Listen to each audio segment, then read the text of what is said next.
오랜만에 오렌지 박스 컨텐츠로 인사드립니다. 아무래도 제 채널에 스타 컨텐츠가 에르메스 영상이다 보니까 저한테 DM으로 아직까지도 진짜 질문이 많이 들어오거든요. 오늘 영상에 그 질문에 해답이 있습니다. 오늘 에르메스에서 나온 신상 벌킨 25 셀리의 벌킨 사이즈 중에서도 요즘 가장 인기가 많은 25 사이즈 함께 언박싱 해보고, 똑같은 벌킨 25 두 가지를 비교해 볼 텐데요. 셀리에냐, 리토네냐, 앱솜이냐, 토그냐, 골드 하드웨어냐, 로즈 골드 하드웨어냐, 우리 이렇게 세 가지 비교 포인트를 하나씩 살펴보도록 할게요. Stay tuned! 벌킨 25 셀리의 앱솜 가죽의 골드 하드웨어 블랙 컬러고요. 먼저 25 박스는 이렇게 작고 아담하고 소중하게 생겼죠? 이번에 새로웠던 거는 기존에 박스에서 묶어줬던 리본들에 비해서 붉은 리본이 나왔다는 거? 그게 겉으로 볼 수 있는 차이였고, 우리 켈리 셀리에는 이미 시중에 많이 있어서 많이들 보셨을 거예요. 근데 벌킨이 셀리에가 나왔다고? 기존의 켈리에서는 리토네, 셀리에 이렇게 두 가지 버전이 나오곤 했는데, 벌킨 셀리에는 상대적으로 최근에 나온 신상품이죠. 너무 마이크로백이 유행하다 보니까 25 정도면 사실 그렇게 작지도 않다고 느껴지는 건 나뿐인가? 그래서 저는 처음에 25가 나왔을 때 오퍼를 여러 번 거절했어요. 계속 저는 30만 계속 사다가 이제 어느 정도 30이 있으니 25를 한번 도전해볼까? 하고 써봤는데 생각보다 많이 들어가더라. 특히 평소에 물건을 많이 안 들고 다니시는 분들, 아니면 체구가 작으신 분들, 그리고 미니 가방이면서 실용성을 생각하시는 분들이라면 25가 굉장히 좋은 사이즈 옵션입니다. 그래서 멋내기용이 아니라 이것저것 많이 들고 다녀야 될 때는 실용성이 좀 떨어지고, 그리고 찌끔한데 되게 비싸. 다음 사이즈랑 가격 차이가 크게 안 나죠. 그리고 뭐니 해도 25의 최대 단점은 핸들 높이가 너무 낮아요. 그래서 이렇게 팔목에 끼기가 굉장히 불편합니다. 만약에 시계라도 찼으면 여기 들어갈 때 엄청 걸리적거릴 거예요. 그 정도로 이 높이가 굉장히 낮아서 저는 이 점이 가장 불편하더라고요. 제 남편은 제가 리토네로 25 사이즈 블랙 가방이 있어서 이 가방을 딱 받았을 때 너 똑같은 거 집에 있지 않아? 했지만 엄연히 다른 가방입니다. 자, 그럼 지금부터 얘네가 왜 같은 깜장 가방이면서 이리도 다른 가방인지 차근차근 살펴보겠습니다.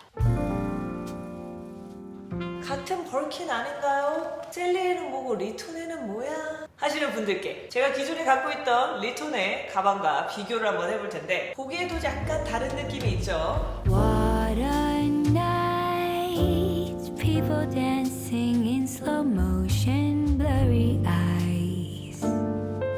But I've had enough, it's time to say goodbye. 이 차이는 마감 방식에서 나옵니다. 쉽게 비교하는 방법은 끝에 옆모습 마감 부분을 보면 쉽게 판단하실 수 있을 텐데요. 셀리에는 두 가죽을 포개서 바깥으로 스티치를 한 형태이고, 리토네는 두 가죽을 합쳐서 안으로 쏙 넣어서 마감을 한 형태. 제가 이해를 돕기 위해서 얘가 앞판이고 얘가 옆판이야. 먼저 두 가죽을 잘 모서리를 맞춰야겠죠. 얘가 앞이 되고 얘가 옆이 돼야. 자, 두 가죽을 붙인 채로 겉에서 스티치를 딱딱 해준다. 미안, 에르메스에서 이렇게 스티치하면 장인이 아니지. 이렇게 해주면 셀리에. 그래서 한국에서는 아웃 스티치라고 불리기도 해요. 겉부분에 아웃 스티치를 해줬다. 우리가 옷 같은 거는 자연스러운 커팅이라고 하는데, 얘는 이렇게 마감을 해줘서 뭔가 가죽이 껄껄껄껄한 거를 방지해줬죠. 반면에 리토네는 가죽을 두 가지를 잘 맞춘 다음에 스티치를 안쪽에 해주면 겉에서 이런 모양이 나오겠죠. 얘를 이렇게 마감해주는 거예요. 얘의 장점은 스티치가 겉으로 드러나지 않아서 깔끔하게 안쪽으로 지저분한 부분이 들어간다는 거.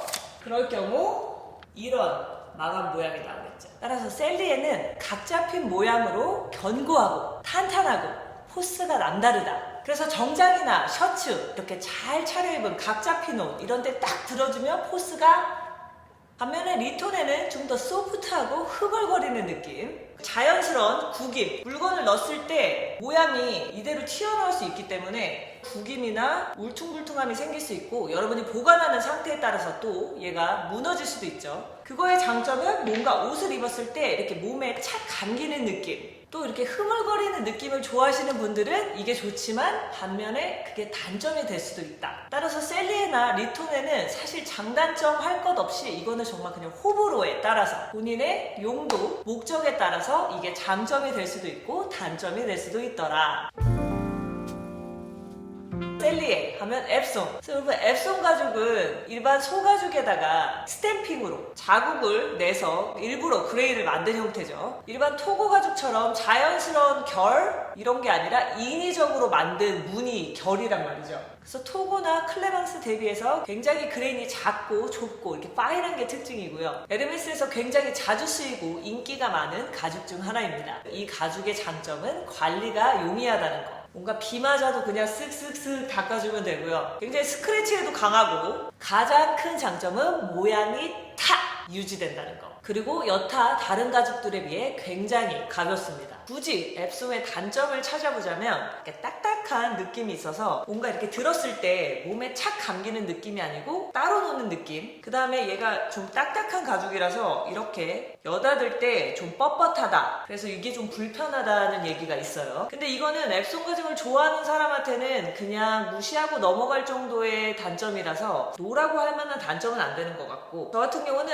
이렇게 작은 사이즈 말고 좀 큰 사이즈 35 정도 되는 그런 앱송 제품을 봤을 때 면적이 넓고 빳빳하다 보니까 빛에 반사됐을 때 판판하지 않고 약간 구겨진 느낌을 본 적이 있어요. 그래서 좀 깐깐하신 분들은 뭐 토고라든지 클레망스 같이 이렇게 그레인이 좀 커서 그런 결들이 두드러져 보이는 가죽들을 좀 고급스러운 느낌이 떨어진다라고 생각하실 수 있어요. 그리고 그렇게 그레인이 보이는 가죽들은 샤넬로 치면 캐비어 같은 느낌이고, 뭔가 더 고급스러운 느낌을 원해서 박스레더라든지 스위프트 레더 같이 굉장히 그레인이 없는 느낌, 아니면 되게 파인한 그레인을 원하셔 사면 샤넬로 치면 그게 램스킨이 되겠죠. 이건 또 이제 관리가 어려운 거라. 그래서 이렇게 그레인이 크고 관리가 편하고, 아니면 그레인이 아예 없고 굉장히 고급스러워 보이고의 중간 해피 미디엄이 앱송이 아닌가 싶습니다. 역시 벌킨 25 똑같은 사이즈죠. 토고 가죽의 로즈골드 하드웨어, 그리고 블랙 컬러입니다. 그래서 딱 봤을 때는 굉장히 비슷하지만 뭔가 모양이 같은 듯 다른 듯 뭐가 조금 틀리죠. 토고는 아마도 한국 분들이 가장 선호하는 가죽이 아닐까 싶은데요. 그리고 가장 흔한 가죽 중에 하나이기도 하고요. 토고는 천연 가죽 모양 그대로 앱송 대비 상대적으로 약간 큰 그레인이 특징이고요. 에르메스 내에서는 굉장히 대중적인 가죽인데, 이유인즉슨 우리가 생각하는 스위프트나 박스레더 대비해서 굉장히 관리도 쉽고 기스도 잘 안 나고 이렇게 두런두런 괜찮은 가죽. 가격도 박스레더가 이렇게 비싸고 앱송이 좀 싸다면 토고는 여기 중간. 관리 면에서도 스위프트나 박스레더 굉장히 까다롭죠. 앱송 엄청 관리가 쉬워요. 토고 딱 중간. 이렇게 두런두런 괜찮은 가죽. 단점이 있다면 무겁다. 지금 이 벌킨 25끼리 비교해서 작은 가방이니까 무게를 딱 이렇게 크게는 못 느끼지만 여기에 물건을 넣기 시작하면 얘기가 달라집니다. 30 사이즈만 돼도 물건 넣으면 딱 차이가 느껴지고요. 35쯤 되면 뭐 거의 근육 운동 가능. 그리고 앱송과는 달리 이게 천연 가죽에서 나온 그레인이기 때문에 그레인이 되게 불규칙하고, 어떤 가방들은 약간 줄기처럼 이렇게 보이는 가방들도 있고, 이거에 선택의 여지가 없다는 거. 이런 불규칙한 가죽 표면 때문에 약간 고급스러움이 떨어질 수 있다. 그리고 반사되는 빛이 주름에 이렇게 상쇄되니까 고급스러움이 좀 떨어지는 느낌. 샤넬에서 우리가 캐비어랑 램스킨 비교할 때 그 느낌 있잖아요. 그 차이인 것 같아요.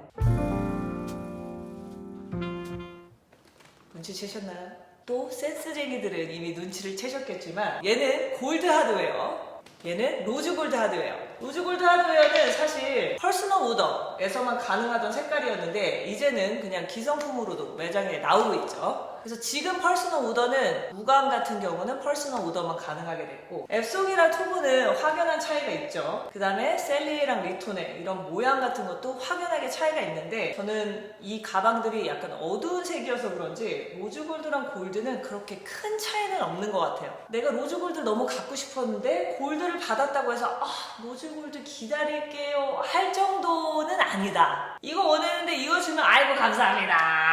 그놈이 그놈이다. 하지만 좀 더 밝은 톤의 가방이라면 maybe 조금 더 차이를 확연하게 볼 수 있지 않을까 싶은데, 굳이 비교를 하자면 골드 하드웨어는 좀 더 노란기가 더 있고 쿨톤 느낌이고, 로즈 골드 같은 경우는 약간 더 빨간빛, 붉은빛의 웜톤 느낌이다. 실버 하드웨어랑 비교를 하자면 걔가 쿨톤이고 골드가 웜톤이 되겠지만, 얘네 둘을 굳이 비교하자면 얘가 좀 더 노랗고 쨍한 느낌이 더 있더라. 하지만 아무거나 주면 땡큐. 자, 이렇게 오늘 세 가지 비교 포인트를 봤는데, 다음은 마감 처리에 따른 셀리에냐 리턴에냐, 앱송이냐 토그냐, 그리고 하드웨어 컬러 차이, 골드 하드웨어냐 로즈 골드냐까지 살펴봤습니다. 미세한 차이지만 확연히 다른 가방, 큰 차이가 있다면 셀리에냐 리턴에는 굉장히 용도나 느낌이나 육안으로 볼 때도 굉장히 큰 차이가 나기 때문에 이것은 엄연히 다른 가방이다. 이것이 오늘의 결론.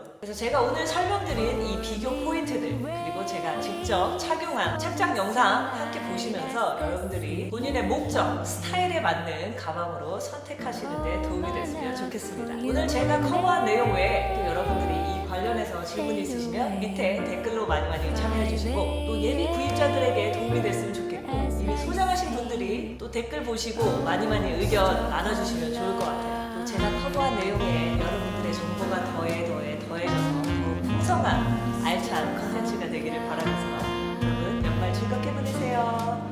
바이.